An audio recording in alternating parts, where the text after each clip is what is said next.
Happy Libra season, everyone. I'm Leona Nicole Black, and this is your daily tarot message. I believe the date is the 24th. It's Monday, 24th of September, I think. So, here are your cards on the table.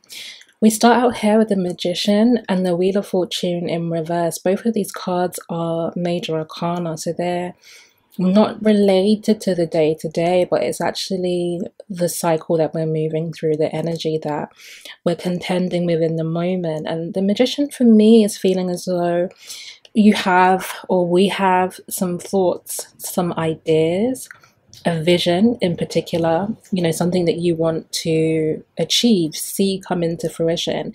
For some of us, it's like a specific ambition. It might be a career choice, a business that we own, like a goal we want to get to. But for others, it's more the general sense of what you think your life's about. And that could be as simple as a relationship and children. Do you know what I mean? Or it could be as simple as living in a particular country or city.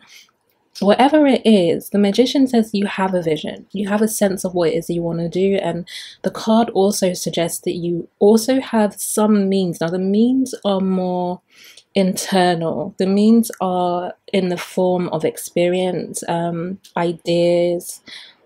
When I say experience as well, it might not even be professional experience. It might actually just be experiences that you've had as you've moved through your life, okay? Things that you've learned, the way that you've grown and developed within yourself. This card is one of your great resources is a level of self-belief here. Like, you know you can do it, I feel, with the Magician card. But the Wheel of Fortune is the other energy paired with this. Is almost saying that the external environment isn't it's not that it's not reflecting that, but it's not set up in such a way that you can take action on this dream, vision, plan. So you're a little stuck, to be honest. The Wheel of Fortune is just like external circumstances. This could be opportunities. Maybe you've been applying for jobs and not getting them. This is like the outer environment not having shifted to create the possibilities, the options that you need to be able to take positive action on your vision. And then you've got the Three of Swords here, which is actually the doorstop in terms of this Wheel of Fortune. The Three of Swords has come up as what is blocking, stalling the Wheel of Fortune, where it's the stalling, the turning. So the Three of Swords suggests that we are actually blocked in the heart, and that interests me because I always associate the heart with Leo, and Leo is the energy of creativity. It's the energy of courage, of living from the heart, of passionately expressing oneself. And that matches really, the Magician is not a Leo card, but it matches what is needed to be added to this energy.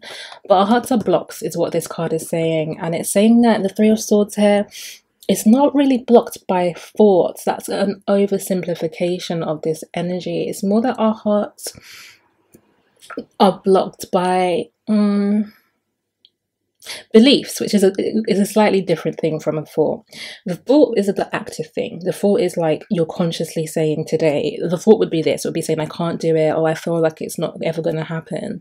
You're not actually saying that, but on a deeper subconscious level you are. And it's more that it's a part of this experience. It's more that you've been through things that have conditioned you into the sense that this is no longer happening, conditioned you into a little lack of optimism, a bit of lack of hope, or limited you really in how far you think this can go. I asked what the medicine is to heal the blocks of the heart so that we can access the shift, the experiences, the opportunities in our lives in order to create what we need to. It's a bit shady on this side that I'm on. The sun is not over here, so I apologize that the spread is a bit overcast. What we need in terms of the medicine is actually the card that's now lit up. The Seven of Wands in reverse, which is the answer is not just to battle forward and to take our broken hearts, to take our disappointment, to take what hasn't been working and just, soldier on. That's not the energy. Seven of Wands here is well, I don't normally read the card in this way, but the way it's coming through to me here is actually fighting a losing battle. Normally, I would see this person as ultimately winning. But the reason that the battle is being lost here is that it's almost at a stalemate. Like the person on the top of this hill has the advantage from being at a higher vantage point, but they're still outnumbered in this battle. And so the battle rages on and on and on and on. And what it's saying is that basically where we're applying our effort, our energy, our force right now is in a direction that's creating a stalemate. And we kind of need to drop this fight and acknowledge our wounds. And acknowledge where we've built a wall up. You know, this card here, the Nine of Wands, is about having experienced this woundedness and constructed a life that's based on that. You know, it's constructing, making choices based on the wound. Living in certain smaller environments, okay, so saying no to certain things. Really, it's having a closed heart out of self-protection. And some of this is necessary. Do you know what I mean? Like, I'm actually thinking, I've been watching a lot of animal documentaries, and I watched the lion one yesterday in which a lioness was in a fight, and she was actually, it wasn't a lioness, it was a leopard. She was in a fight and she was badly wounded on her ear, and it became infected and she died. And so I feel like in some ways the binding up of our wounds, as you can see here, or you might not be able to see that clearly, but how can I find some light? The binding up of the wounds here is necessary. It's necessary for healing. It's necessary to take this pause. It's necessary to protect ourselves from whatever was on the other side of this wall that injured us. But it's also temporary. We can't live from this place because it's a pause. And it means that the energy, the Wheel of Fortune energy, doesn't change either. The answer, therefore, if it's not in the fire signs here, if it's not in like our will to fight, it's the High Priestess, which is the third major arcana of this reading today. And the High Priestess is really saying that the route to healing isn't in the ways you think it's coming.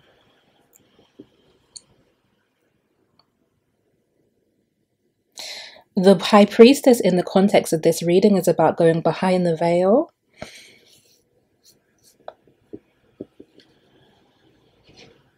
The simplest way to demonstrate what that would mean, or to articulate what that would mean, would be through a meditation practice. That is the most like easily, readily accessible way. Like everybody can meditate. It's the most easily accessible way in which we can move beyond the confinements of our current experience to be able to gain the wisdom of the broader perspective.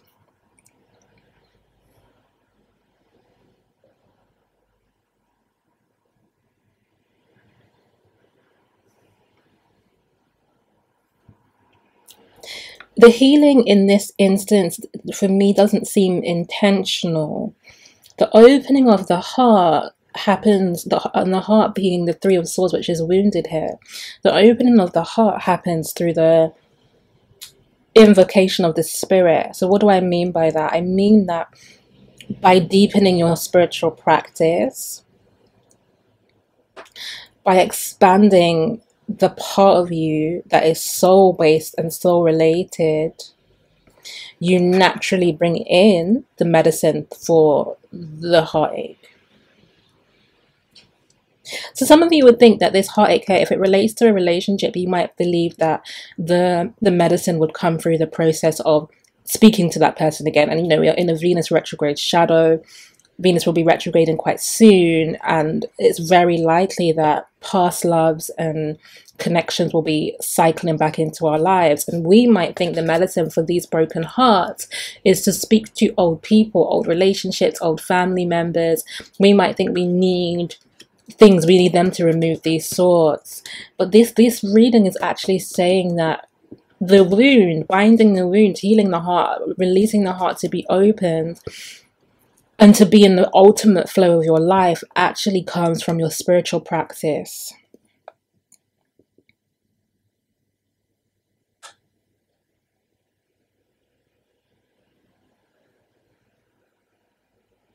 It comes from understanding who you are on a spiritual level, and it comes from stepping up into your purpose. And I also like to end the reading. It's the Nine of Pentacles here, which is in reverse. There we go. Right at the end of the reading, you can now see the cards.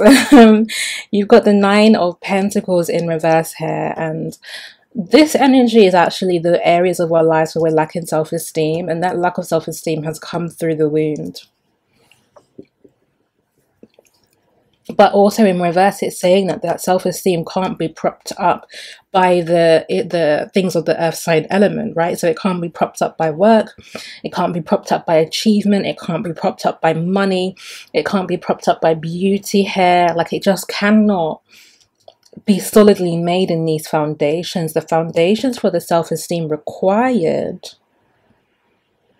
And maybe it's not even really the word self-esteem here. The word really is self-worth, because like I said, with the Magician card, you do have self-belief. You do believe you can do something, but the energy of the Nine of Pentacles in reverse is about saying, well,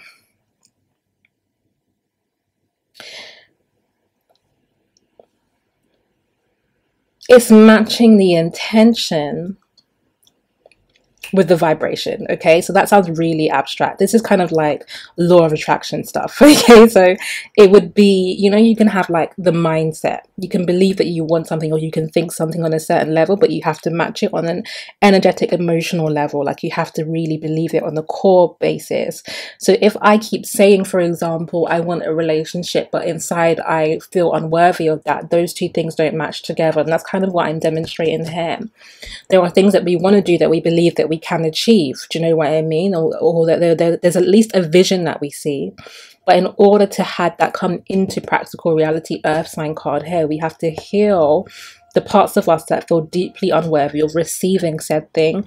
And the way that we do that is through the High Priestess, which really is actually giving more room to the spirit, which is recognizing yourself as more than physical, as more than here to work and to achieve.